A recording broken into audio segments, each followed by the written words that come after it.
Hey,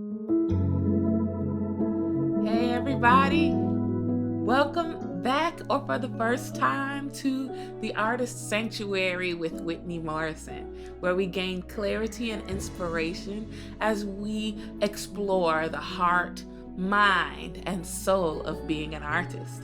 I am your host, Whitney Morrison.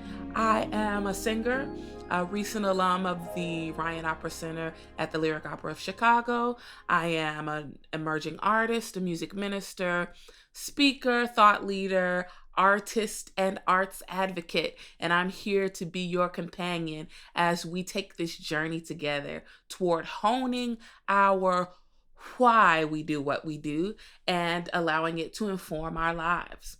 So today we have the episode called CEO Me, and it is a little bit of a response to last episode when I said, well, if you're having trouble trying to figure out what it is that you do with this one wild and beautiful life, if you haven't listened to Unglamorous Superpower episode 3, I highly recommend you do that before you listen to this. But either way, it'll work. So today we're talking about CEO Me and the benefits of what I call vision or imaginative self-leadership. Imaginative self-leadership. So I'm hoping to encourage us to lean into our creativity. I'm hoping to share a bit of a philosophy about the link between low self-esteem and self-worth and an inability to cast vision or creative blocks, as it were, and to explore some people who really embody that imaginative self-leadership or vision, and just cheat. A lot of them are rappers, so this should be fun. I think we're gonna end up doing this in two sections, or two parts. So this is the first one, and we'll talk about value. So before we do all of that, let us pray. Even though today we're not actually going to pray, it's more of a meditation. It's like it's more of a meditation. But if you don't do that, on your own time, it's okay, because I will.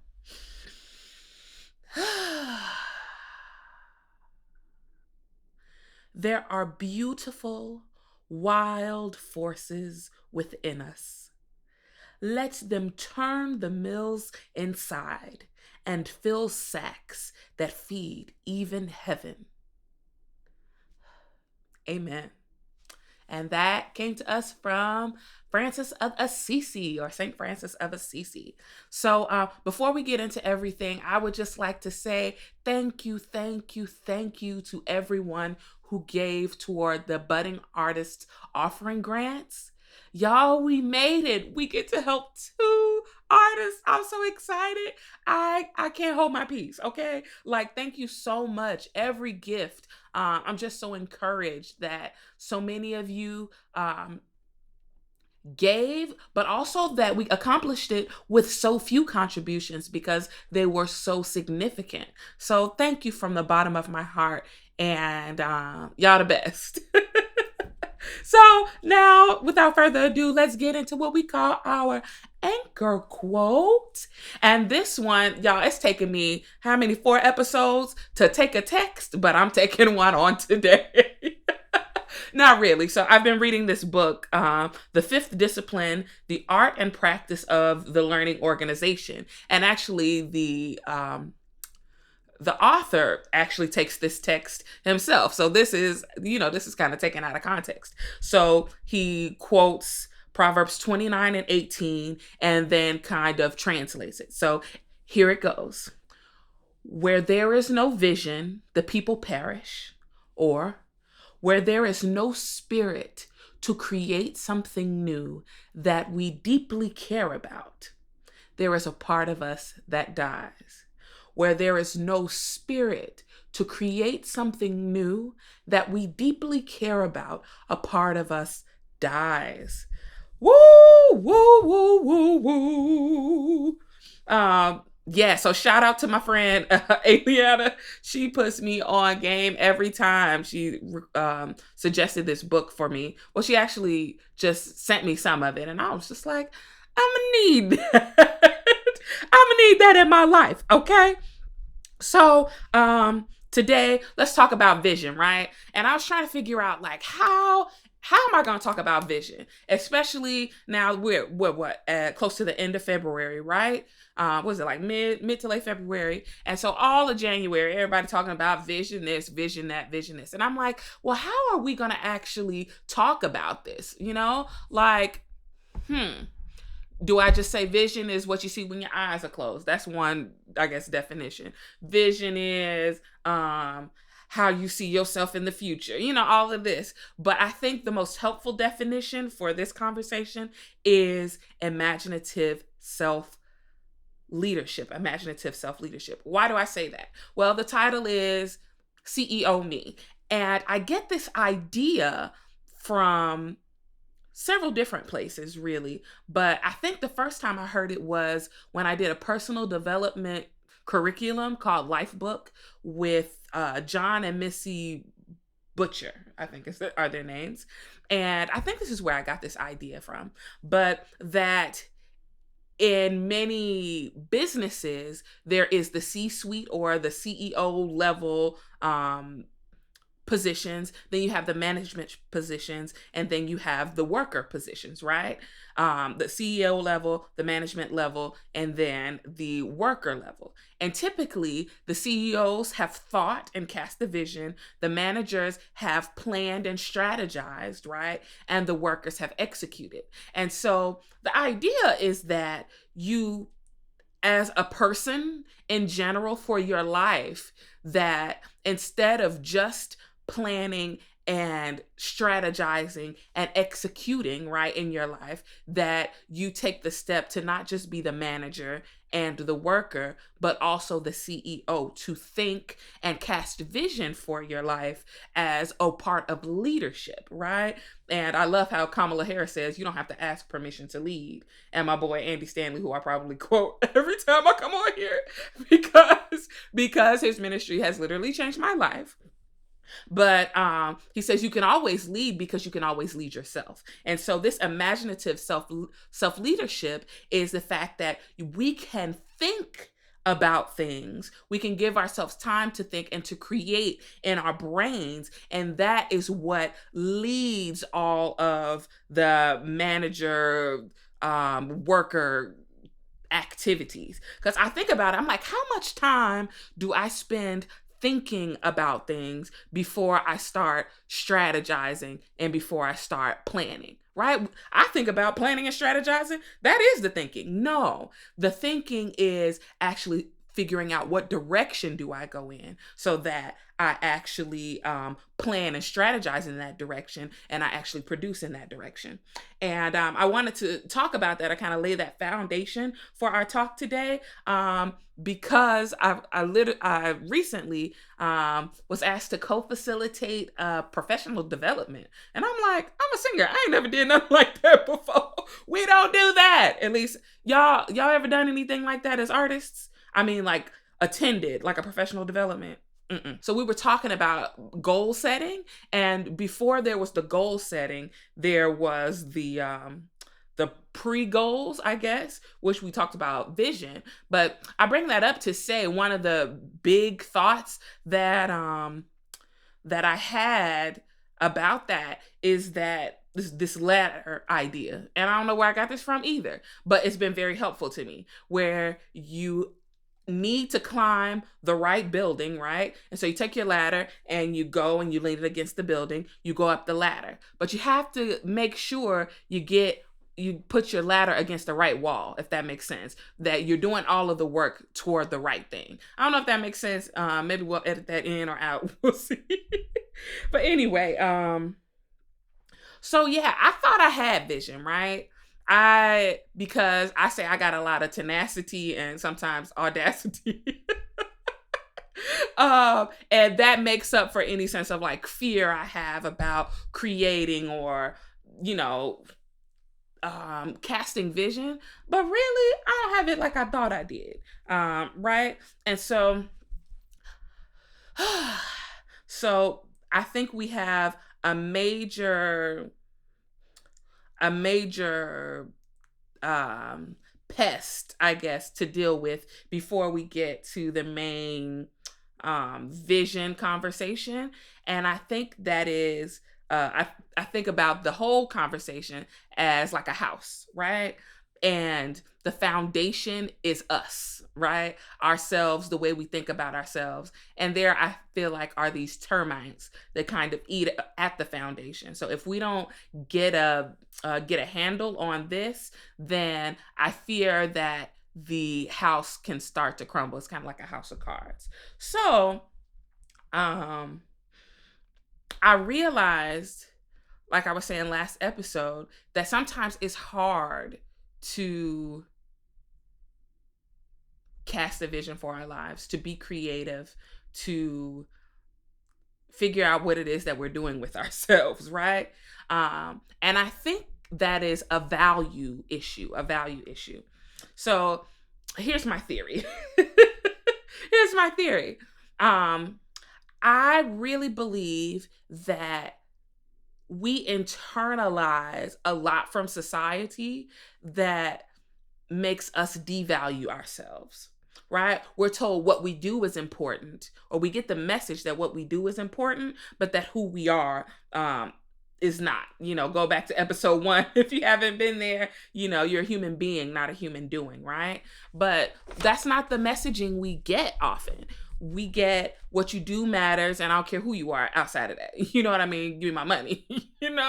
But socially, we get that so strong that we even have movements, a larger movement and smaller movements saying Black lives matter, trans lives matter. Like, all of these things matter because people have been given the message that they don't matter, right? And so my question is, how does what I care about matter if I don't matter? And it's interesting because the quote says, right?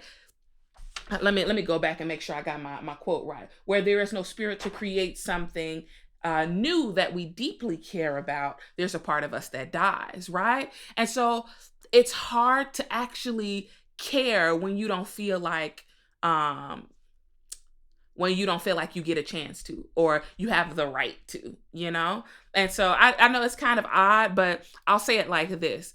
On the internet, this author, Lovia Ajayi, she had this whole series, or like a conference, or not a conference, like an online event about how to overcome imposter syndrome. And that is the sense that you don't belong where you are for some reason, even though your qualifications and your experience would say otherwise, right?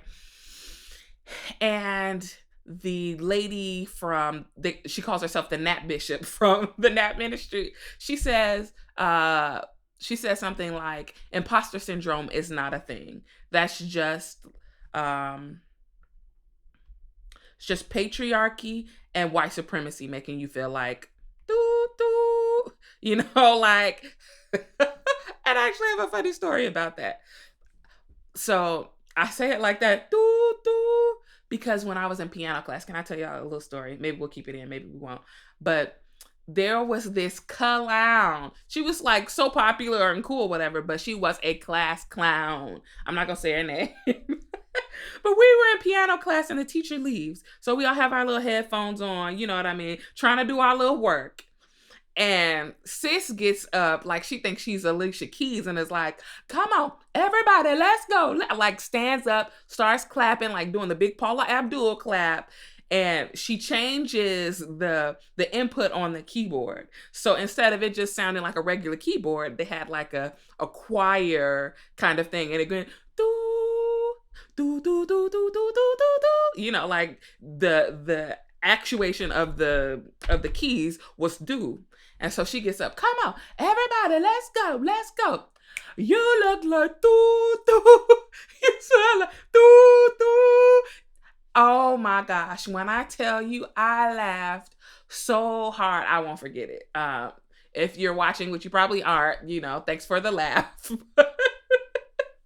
But anyway, yeah, it's all of those things making you feel like crap. So if you feel like crap, then why is what I care about, why does it matter? But we know, or Peter Senge tells us if we don't care about it, then a part of us dies. If we can't care about what we create, if we can't care about the heart of what we're doing, then, a part of us dies. I want to tell you about like trying to ground this because I know it's kind of like, I don't know. Let me know if this makes sense to y'all because it makes sense in my brain, but I don't know if it actually is coming across. So let me know if it makes sense. But I'm going to try to ground this in an experience. So I realized that I was a left brain singer or a left brain artist, right? And I say that because being in like young artist programs, being in academia, all of that, it's so easy to just be in that management and that worker phase. You know what I mean? Just do what the people tell you. You know what I mean?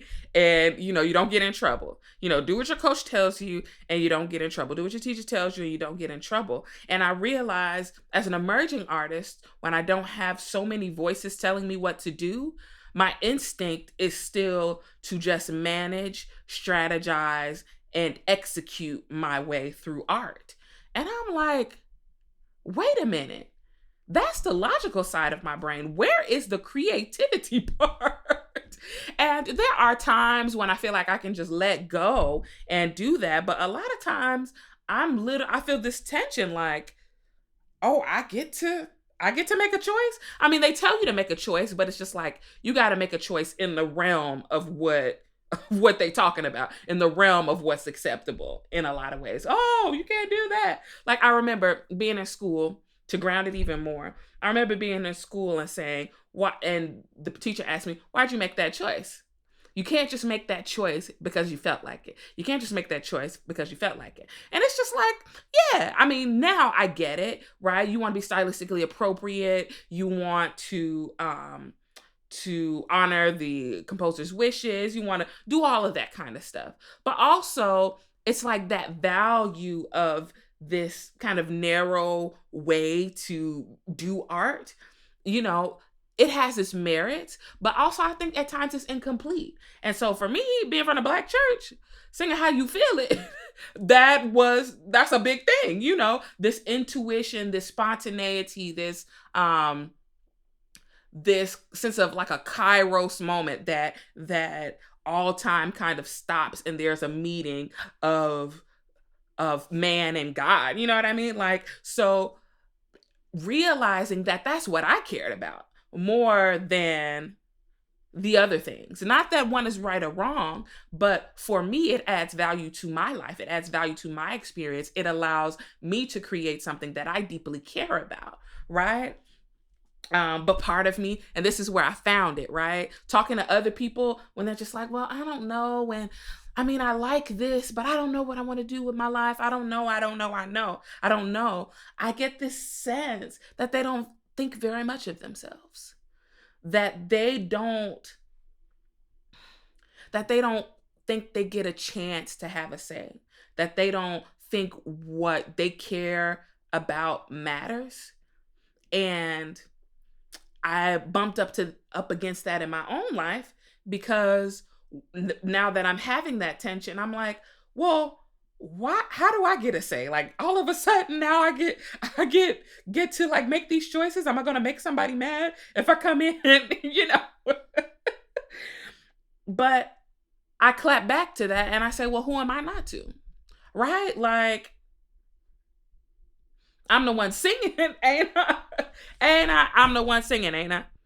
Yeah. So that rub, right? That rub of like, who am I to get to say something? That is the place where it can really challenge our ability to be creative because we are so afraid to make the wrong choice, or we don't think we deserve the opportunity to make a choice because, oh, they the people that got the da da da da da da da da da da da. And as you're learning, like I was reading Renee Fleming's book, and she was saying whatever people told her, she did it, right? But one of my colleagues and coaches was like, yes, do that, right? Yes, even though some things may even be conflicting, how about we try to do it all, but also to add what we care about on top of that. I hope that makes sense. You young artists, I think young and emerging artists will get what I'm trying to say, you know? So I want to encourage us to actually have the courage to care about something, not just for our art, but for our lives, to know that we matter enough so that what matters to us and what we care about matters in real life. Like, it's not just, oh, that's just here. If everybody else stuff matters, your stuff matters. Okay? And that's that on that. Okay?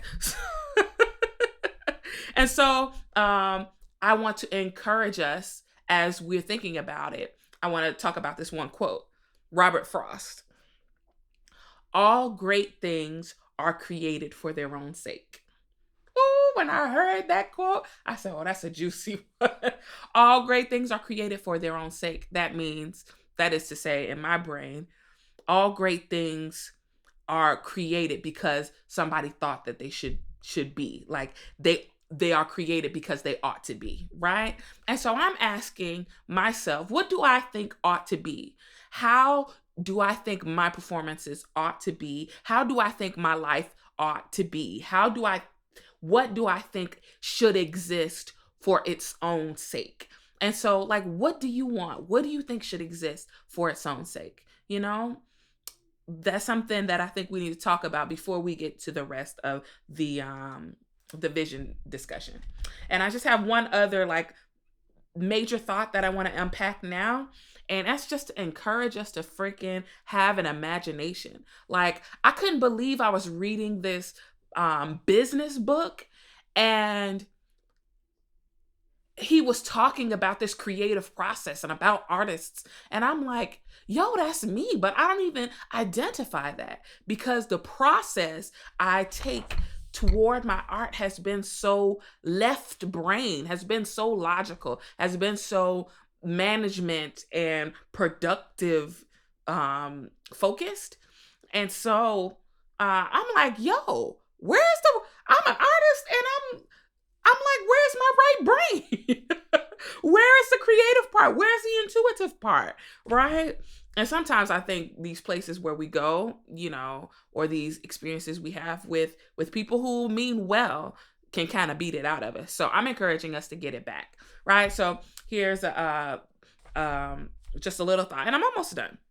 So the idea of the first creation. When I first learned about this, it blew my mind. Wherever you are, look around. Everything you see, I'm looking at, you know, my little hammock over there. You know, the furniture, the building itself, everything that has been created was a thought first, right? And so the idea of the first creation is, as creative people, as creative beings in general, we have the opportunity to create in great detail, to imagine in great detail, to engineer in great detail before it ever manifests in real life. And the first creation has been so important to me. And I've been learning that a lot of these business people use this concept of the first creation, of this thinking, of this right brain casting vision, imagination, as a way to successfully lead their businesses. And I'm like, hello, that's our stuff. And we the artists. I should be telling y'all that. Y'all shouldn't be telling me that. Practice the other day, y'all. I just approached the piano, got to the piano. I said, okay, I do these setup exercises, and, you know, just the monotony of it all, Lord. And I realized, I was like, no. What do I want to get out of this? If I approach this creatively and not just as a duty, what would be different? And I'm like, I think I want to feel a little more connected to my body. And so I'm leaning into this intuition as opposed to this strategy, right? I'm leaning into this creativity as opposed to this just management of my voice, right?